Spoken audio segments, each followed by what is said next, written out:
Hello everybody, I'm gonelf and welcome to a GameMaker Studio 2 tutorial. Today I'll be making a simple Pong with drag and drop actions so you guys can easily start making your games in GameMaker Studio 2. So first of all, what you have to do if you don't have GameMaker Studio installed, go to yoyogames.com and click on this button, Meet Your Maker, or if it's not on beta anymore, you probably have to find it yourself in some place else in this website. So when you install it, it's easy to do that. You open it, sorry, and you'll have this. You'll have some tutorials on top, your recent projects over here, new projects, open projects, import projects, marketplace where you can buy stuff already made by other people, tutorials from them, and demos that I have for you to try. So let's go and create a new project, drag and drop, and not GameMaker language. We'll go that later.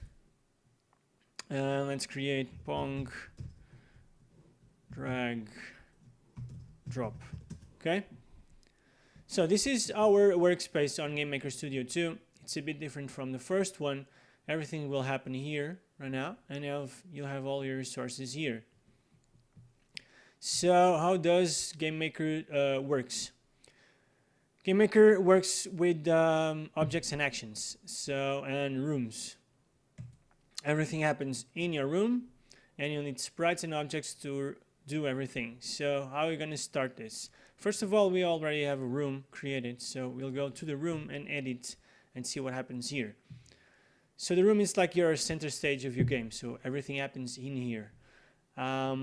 Now you have the background layer and instance layer, and you can have more instance layers. So we'll just use one instance layer and a background here. We'll just leave it like it is. What we need to do is, first of all, change the room size because we need a much smaller space. Let's put it 960 by 540. Okay. And you have a lot of stuff in here that you can explore and see by yourself. Or we can do it in another tutorial. So this is the good size for the Pong. Let's start creating the sprites, so the images that we'll have on our game.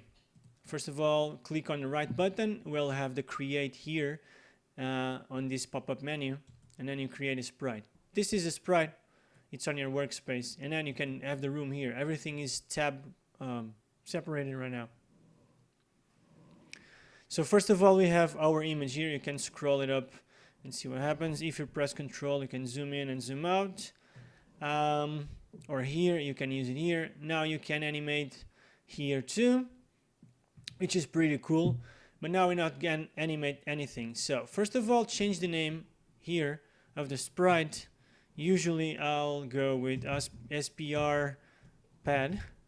SPR stands for sprite, so you know when you're calling everything, when you're doing code, it's easier to have names with prefixes that you know what you're doing. But we'll talk about this later. Here on this 4 arrows, you change the size. That's what we need to change right now. Change the size of the sprite. Okay, so this is a square. We need something like bigger, so it's a pad.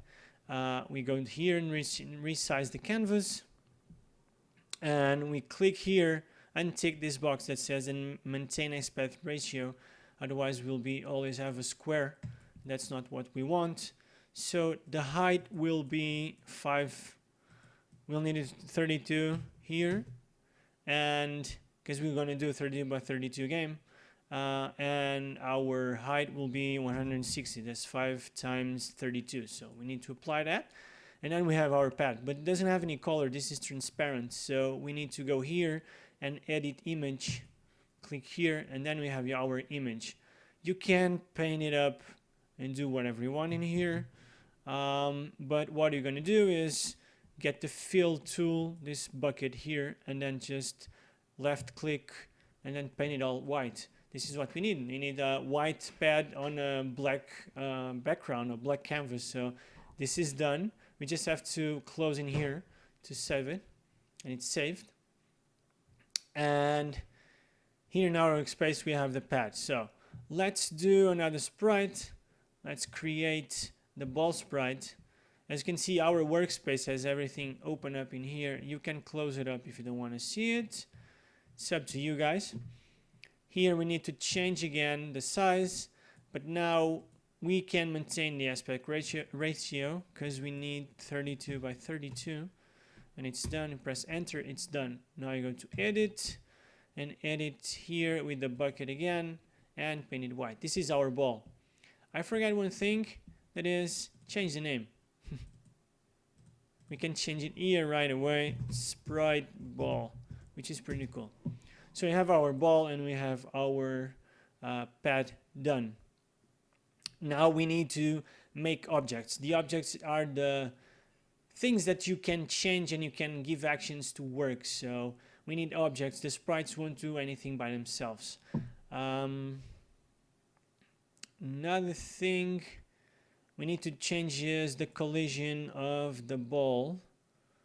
We need it middle center. No, middle center. Exactly. The ball needs to be centered so the collisions can be more precise. And that's done in here. Let's go to the objects. Let's create. Right click. You have the pop-up menu. You create in here. Let's call it object pad left, because you need two pads, one left, one right, and they both have different movements. That's why we're changing the name to object obj pad left. Okay, so we choose the sprite in here. We have all the sprites, or any sprite that we imported in here. So sprite pad, it's done. That's what we need. We need him visible, we need him solid because of the collisions, and now we have the events. That's how we change and move and then interact with the object. It's on the events. So we need events and actions in each event. So let's start with this. It's not really hard. So let's add an event. What you're going to do now is start the movement of the pad. So we need like a key press. Since this is the left one, let's use for the left one the W to up, the W key, and the S key to go down. So let's go to key press in here. Let's go to letters. Let's choose W, and W will go up. So these are the actions that you can add to your event. So the key press event. You have everything in here. It's totally different from the first one, the first GameMaker. You'll have a lot of options right now, which is pretty cool. You can search it up in here, but what we need is in here. It's the movement. We need the movement so you can move sorry, the object and give a direction. So we're going to give a direction to it. Just drag and drop in here, and you choose the direction up. That's what we need. And another thing we need is the speed. We need to set a speed because the object doesn't have any speed. So we need to set a speed. And this is the direction. The type that we need is the direction. This is the direction we gave. As you can see, it's connected in here. So the speed we're going to do is like 4. I think it's good. 4. Okay. So this is done. We need to add another event. So let's go add key press. Letters S, and now it's going down. As you can see here, we have all the actions and events sorry, in here. So let's go to movement, add down, add a speed to, add a speed of 4, and it's done. So let's put our let's go to our room and import our object, our pad in here on the left side, so you can see how it goes, what happens with this. So you guys can test it out and think by yourselves how you can do this and what happens when you do something. So that's why I'm doing this like this tutorial. So let's go to here. You have a play button or run on F5. You can run it. Here you can see the output. And this is really good that you pay attention to this. This is where your debugger will prompt anything. So if I press W, the pad goes up but doesn't stop because I stopped pressing it. It just goes up and down endlessly. So we'll have to do something to stop it, right? So let's go to our object again and add another event. So now we add an event of key up. So before we added the key press, so when we press the W or S, the pad goes up and down endlessly. So when we release or get a key up, we need to stop the speed.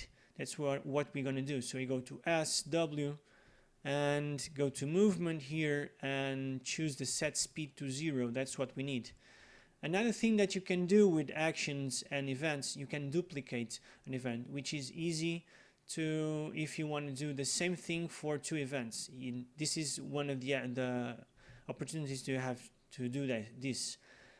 So on the key up on the S, so we press on the key on the right button on right click on your mouse, and you have duplicate event, click there, and now choose key up, letter S, and should have the movement. Doesn't have. Okay, so this is should copy everything, didn't copy. So let's go to set speed to 0, and it's done. Now we can try it out again and see our pad moving and stopping when we release the button. So it moves, then it stops, and it stops. So this is pretty cool. That's what we wanted, right? Let's go to the right pad. Now we can close this. We can close this. We can go to our objects. We can duplicate this object, and we have another object with everything. So why duplicate this? Because it all goes with all the events already and all the actions. So it's easier to change everything. To move over here, you just press space bar, the space bar, and drag it with your left click on the mouse. So here we change the name. Call it right. We have the same sprite. We don't need another sprite. We go to the key press, and then on the right click we go to change event, because now we don't want the S or the W, we want the up and down keys. So we go to key press, up, the S is down, so down. W, we go to change event, key press, up. Now here it doesn't matter. Change event, key press, down. Sorry, key up. So change, key up, down, change, event, key up, up. Okay? So it's cool. Now I go to our room again and drag the other pad to the right.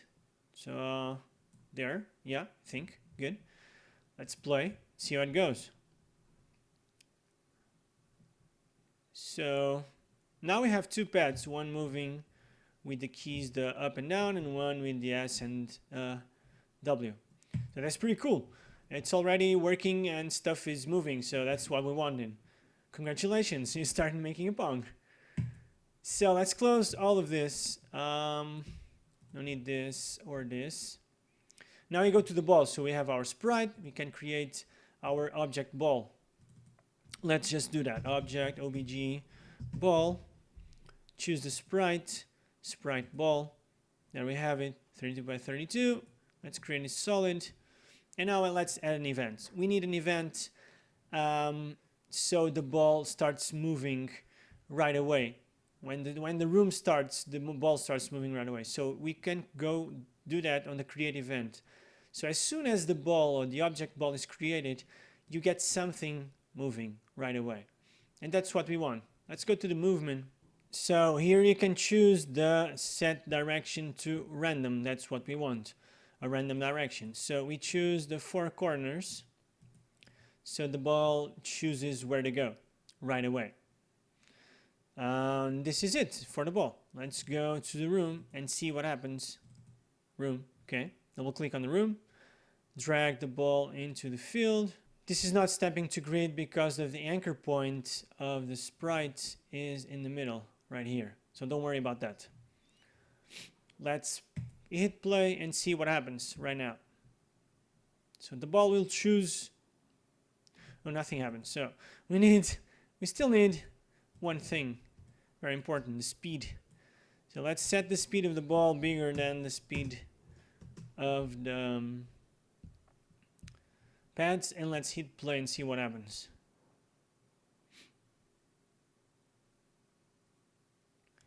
There goes the ball. Nothing happens because the ball doesn't hit anything. So let's do that.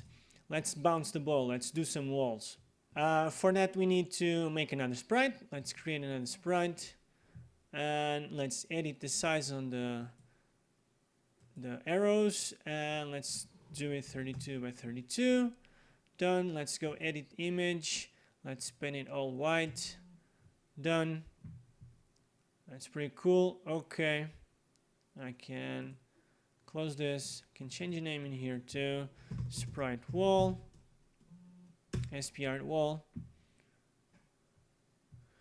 and let's create the object for the wall. So create object wall, obj wall, choose the sprite wall, and now we need events.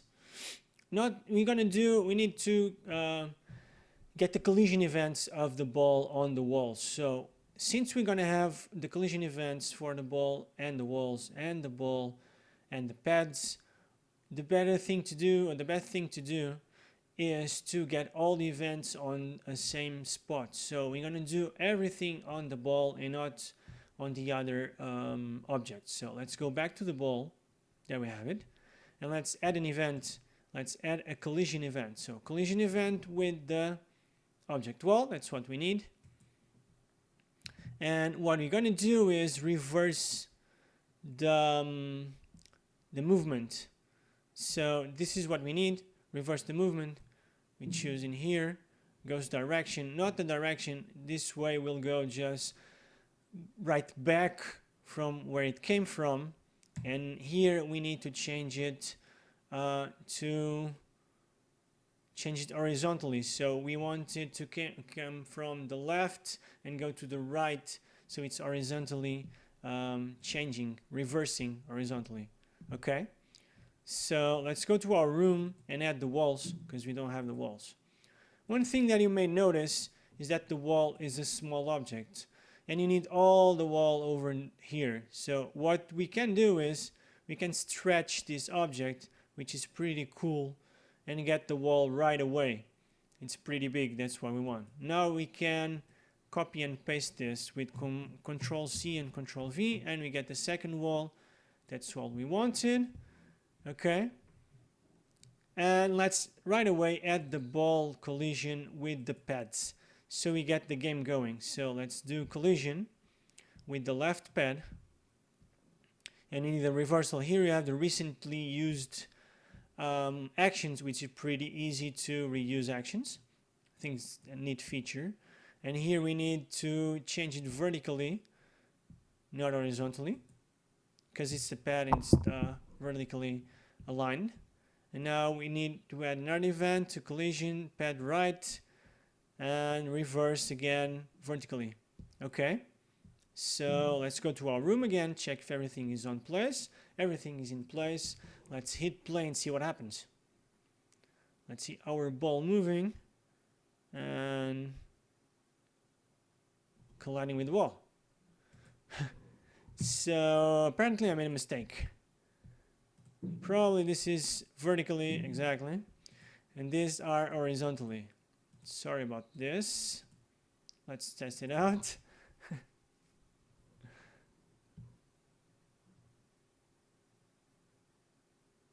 Okay, there we go.